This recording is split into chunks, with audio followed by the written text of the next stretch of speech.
Lately, something seemed off with my mom, who lives alone. The first thing that came to my mind was Alzheimer's. I suggested to my husband and mother-in-law that my mom move in with us, but they didn't agree. Worse, my husband said, If you push this, we're getting a divorce. Just leave. "Fine, I get it. If you want me to leave, I will, but you will regret it." My name is Astoria, 35 years old. I work from home as an illustrator. Currently, I live with my husband, Powell, and my mother-in-law. A few years ago, after the passing of my father-in-law, we decided to live with my mother-in-law. I was concerned about her, so I agreed to this arrangement.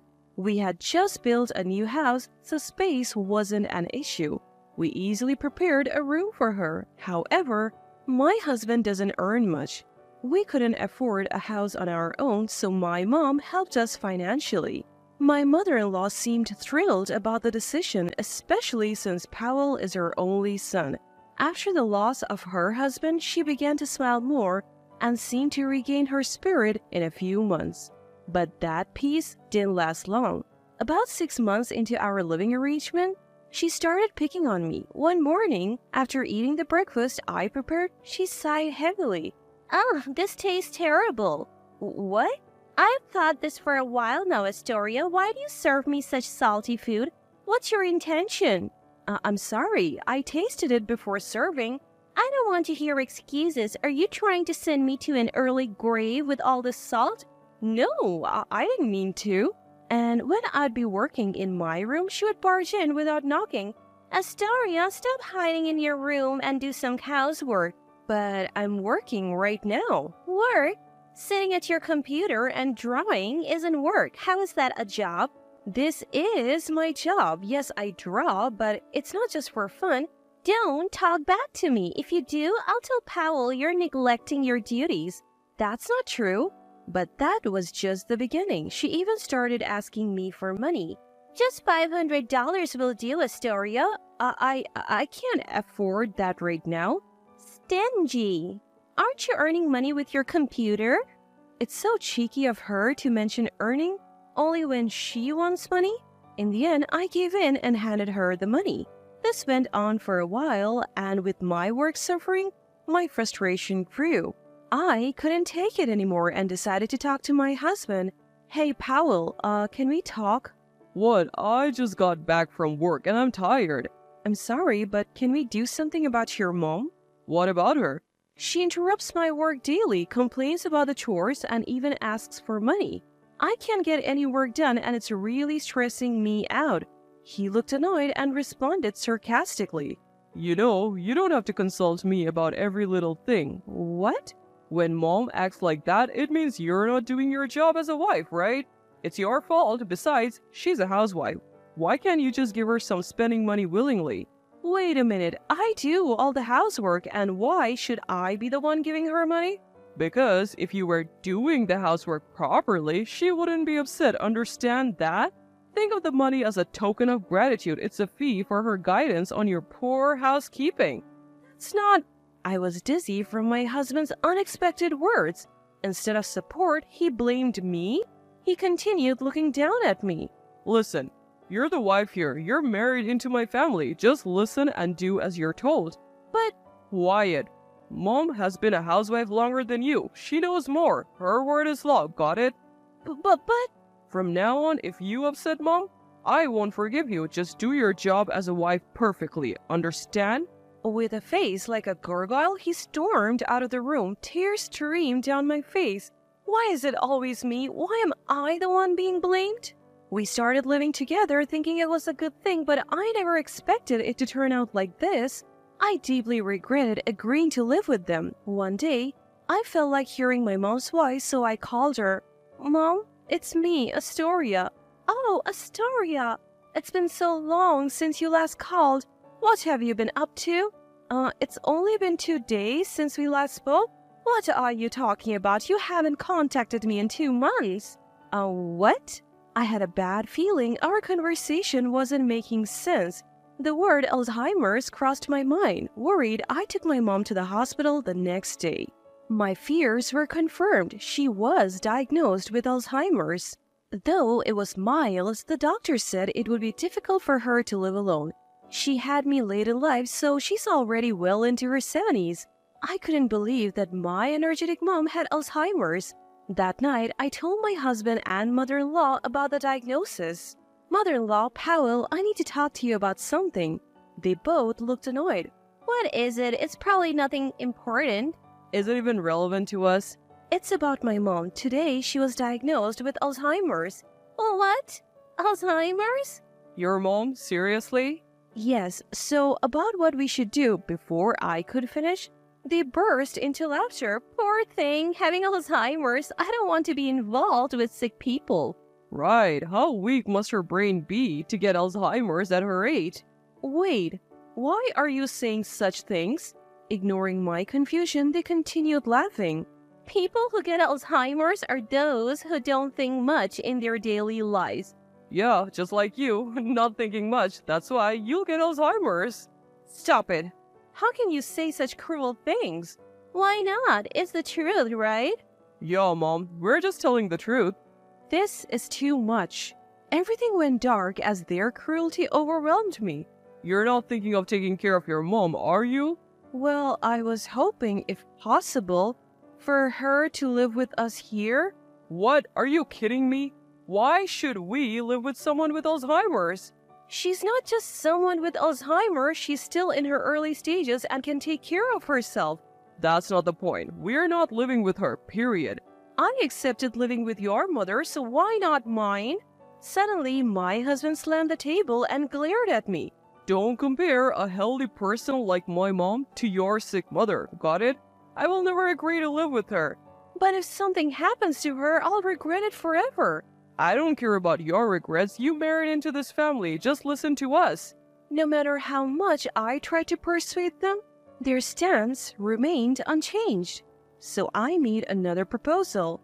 If we can't live together, at least let me visit her regularly. What? If you do that, we'll take care of the house. I'll manage the housework. I'm just really worried about her, please. No? Why not? Obviously, every time you visit her, it will cost money. And we will have to pay for her medical bills. Our finances will suffer. It's my money. No, you're not visiting her. End of story. Far from living with Mom, I was not even allowed to go to her place, and I'm completely stuck in all directions. Even mother-in-law, who was listening to the conversation, added a blow to me. Astoria, do you even understand your position here? Mother-in-law, please, I am really worried about her. Enough. You're part of the Brown family now. Just listen to Powell and me. But enough. If you keep this up, we'll divorce. How dare you defy us? Get out. Hearing the word divorce from her, my husband joined in, barely holding back his laughter. Hey, divorce sounds good.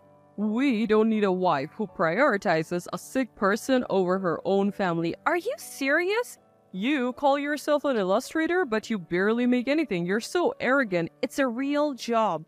Enough. Let's divorce. If you want to take care of a sick person so badly, just leave. All the anger I had been holding back exploded. I won't let them mock me or my mom. They're not my family anymore. If that's how they feel, I'll leave. With my mind made up, I told them, fine, if that's how you feel, I'll leave. For a moment, they looked shocked, but then they smirked. Good. Do what you want. Just leave quickly. I never thought you would leave on your own. I'm so happy. I'll pack my things and go back to my parents' house, send the divorce papers by mail. Sure thing. I'll get them from the courthouse tomorrow and send them right over. This is perfect. Just my lovely son and me living together. I'll go pack my things now. Hurry up. We're having a party with Mom tonight. Sounds great. Let's go out for steak. This family is done. Watching them celebrate, I quickly started packing. Soon, with the two of them smiling broadly, I left that house behind. A few days later, I received divorce papers from my husband, which I promptly signed and submitted. When I told my mom, she looked apologetic. I'm so sorry, Astoria. This is all because of me. Don't be silly. I feel so much better without those terrible people as family. When you first mentioned living together, I was actually worried. That mother-in-law, she's a bit off, right? I should have stopped the construction of the new house more firmly. I'm truly sorry.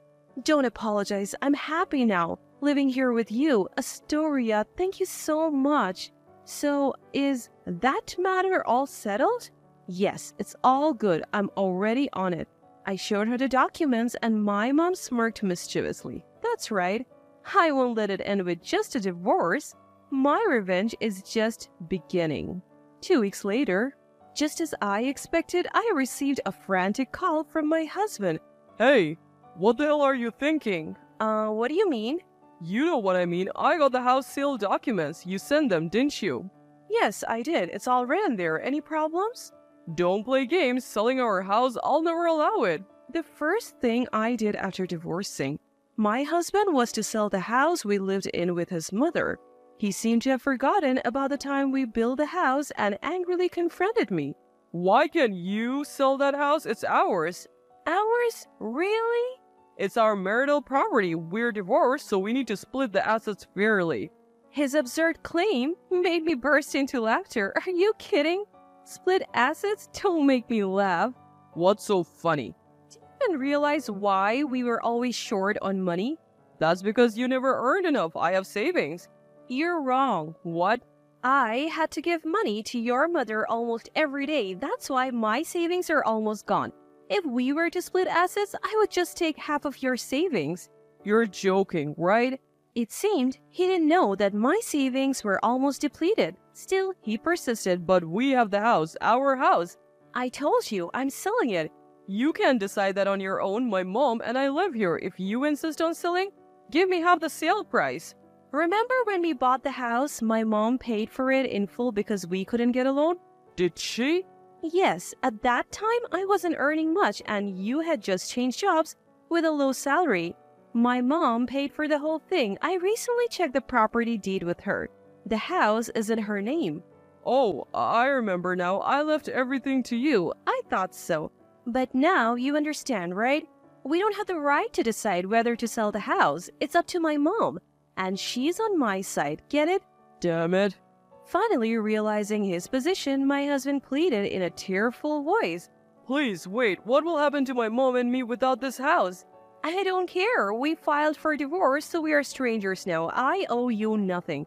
Don't say that. I apologize for everything. Just leave the house, please. So what's your plan? Buy the house in full from my mom? Don't joke. That's impossible, you heartless woman. My husband seemed to have let his true feelings slip, showing an awkward reaction with a hesitant, "Oh." Seizing the moment, I fired back at him. Now you're asking for help? You think that's going to fly after all this time? Are you out of your mind? After all the times you and your mom belittled me, you think we can just pretend it never happened? You brought this on yourself. Please, wait. I'm begging you. I'm genuinely relieved to cut ties with you and your terrible mother. From now on, it's just me and my mom. I couldn't care less about what happens to you two. I hope you both sink to the lowest depths together. I hung up the phone without waiting for a response and blocked his number. And just like that, I was finally free from them. Later on, I heard they moved out of their house and started living in a cramped apartment. With his meager salary and his mother, who had only ever been a housewife, their downfall was easy to imagine. Now, his mother apparently works a hectic part-time job at a supermarket. On the other hand, my mom and I are living peacefully. Thankfully, her Alzheimer's is still in the early stages. However, I know it's going to get tougher in the future. That's why I want to spend as much time as possible with my mom, my only family. I've made a promise to myself to cherish every moment I have left with her.